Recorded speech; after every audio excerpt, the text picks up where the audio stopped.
di Ibu kelas 10. Sampai ketemu di semester yang baru ini. Kita masuk materi baru, bab yang baru tentunya itu tentang teks negosiasi. Kalau di semester sebelumnya kita udah belajar berbagai teks ya. Ada 3 teks, ada anekdot, ada hikayat, sama satu lagi observasi.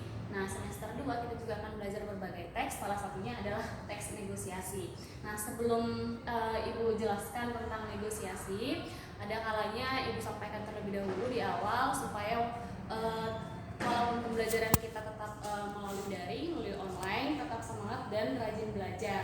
Kalau nanti harus kamu ada keperluan keluar rumah, tetap ikuti protokol kesehatan supaya kita tetap sehat ya. Nah, kita kembali ke materi hari ini, yaitu tentang teks negosiasi. KD-nya itu adalah mengenal dan memahami apa yang dimaksud dengan teks negosiasi. Nah, kita mulai dari kata negosiasi. Tentu sudah tidak asing lagi bagi kamu mendengar kata negosiasi. Kenapa? Karena negosiasi ini ada di lingkungan sekitar kita, di lingkungan kamu. Atau contoh sederhananya, kamu mungkin pernah membeli barang atau misalnya ke pajak, membeli cabai ataupun bawang atau membeli baju. Nah, ketika kamu membeli baju itu, membeli barang, nanti kita pakailah namanya teks negosiasi. Nah, jadi apa itu negosiasi, Bu? Jadi dalam negosiasi itu nanti ada 2 partisipannya.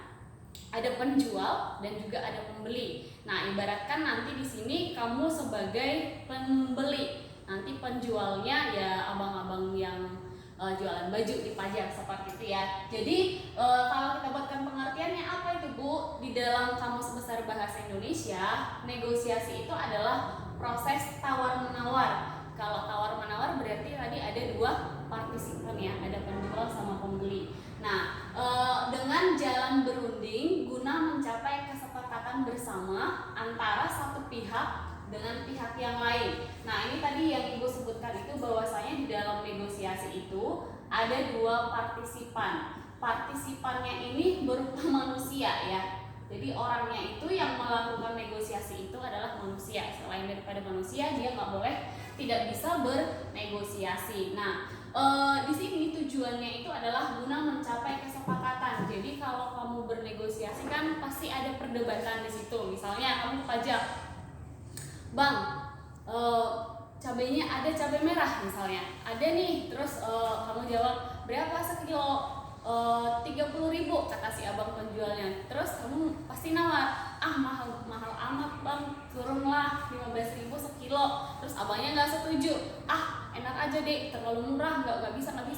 Terus kamu ngomong, ayolah bang. Akhirnya abangnya tetap kekeh nggak mau, maka di situ tidak tercapai kesepakatan bersama karena kemungkinannya ada satu sisi yang dirugikan, ada satu sisi yang diuntungkan. Jadi tidak adil seperti itu. Maka kamu pindah lagi ke tempat yang lain untuk mencari harga yang sesuai budget kamu dan tentunya tidak merugikan penjual seperti itu ya. Jadi gunanya untuk mencapai kesepakatan bersama. Ciri-cirinya teks negosiasi itu ada 4. Di sini sudah Ibu tuliskan. Yang pertama itu adalah menghasilkan kesepakatan yang saling menguntungkan. Jadi ini tentu ya harus saling menguntungkan. Jangan nanti kamu tawar harga 20.000 tetapi kamu untung sementara si penjualnya itu rugi. Nah, jadi nggak boleh, tidak masuk ke dalam ciri negosiasi. Yang kedua, memprioritaskan kepentingan bersama. Iya, jadi ini mirip-mirip nih sebenarnya. Kepentingan bersama lah yang harus diprioritaskan ketika melakukan negosiasi seperti itu ya. Yang ketiga, mengarah kepada tujuan praktis. Dan yang keempat, merupakan atau sebagai sarana untuk mencari solusi. Iya, yang tadinya harganya 50.000, gimana caranya supaya solusinya itu kamu bisa dapat cabai tersebut dan si penjual bisa laris dagangannya tanpa merugikan kedua belah pihak. Itu yang dimaksud dengan negosiasi gitu ya. Nah, strukturnya gimana, Bu? Struktur negosiasi itu di sini sudah Ibu buatkan ada 5. Ada orientasi, ada pengajuan, penawaran, persetujuan sama pembelian. Nah, apa itu orientasi? Ini nanti tugas kamu adalah ketika video ini sudah Ibu lampirkan di dalam grup, maka tujuan kamu nanti adalah meringkas atau mencatat penjelasan dari Ibu dan pengertian dari struktur ini silahkan ditambahkan dari buku paket kamu karena di situ sudah ada pengertiannya ini sangat panjang, jadi ditambahkan catatan menjelaskannya. Ibu jelaskan sedikit saja di sini pengertiannya. Orientasi itu adalah perkenalan.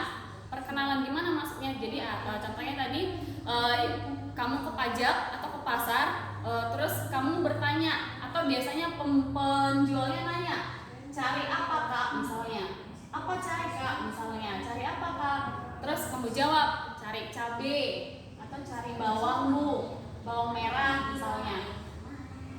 Nah ini masuk ke perkenalan. Setelah itu nanti ada pengajuannya. Pengajuannya bagaimana? Berapa sekilo misalnya, ada kata berapa 1 kilo harganya bu, kemudian si penjualnya jawab 50.000. Nah karena menurut kamu harga 50.000 ini kemahalan, maka terjadilah nanti penawaran. Terus tawar menawar lah terjadi di situ. Kamu mau nawar 40.000 ya bu, terus penjualnya kata jangan 49.000. Ya udah saya naikin 45.000 ya bu, terus penjualnya ngomong jangan 48.000. Akhirnya terjadi perdebatan atau diskusi untuk mencapai persetujuan ini. Nah disinilah terjadi sebenarnya negosiasi itu, puncaknya itu terjadi di dalam penawaran. Karena tadi ada perdebatan, ada sesi tanya jawab antara kedua belah pihak untuk mencari kesepakatan bersama. Nah, ketika tadi udah deal misalnya, ketika kamu minta 45.000 ya bang, misalnya, kemudian abangnya ngomong, ya udah damai-damai aja lah dik, kita masuk ke 47.000 aja, udah, gimana? Misalnya abangnya nanya, terus kamu jawab, ya udah deal, oke bungkus ya, bungkus. Nah, kata bungkus itu berarti itu masuk ke struktur persetujuan, artinya kamu udah setuju gitu ya. Oke bungkus, kemudian abangnya bungkus, setelah itu kamu kasih uang. Kalau udah dikasih barang jangan lupa kasih uang gitu ya. Jadi itu masuk ke pembelian. Pembelian ini adalah struktur paling akhir di dalam teks negosiasi. Nah begitu saja untuk penjelasan ibu hari ini. Tugasnya itu adalah silahkan video ini dipahami, ditonton, kemudian lengkapi catatannya. Untuk pengertian dari orientasi pengajuan penawaran persetujuan dan pembelian silahkan ditambahkan dari buku paket atau kamu boleh browsing dari internet dari manapun sumbernya boleh. Setelah itu nanti catatan kamu dikirimkan ke grup gitu ya. Nah sampai di sini aja pertemuan hari ini.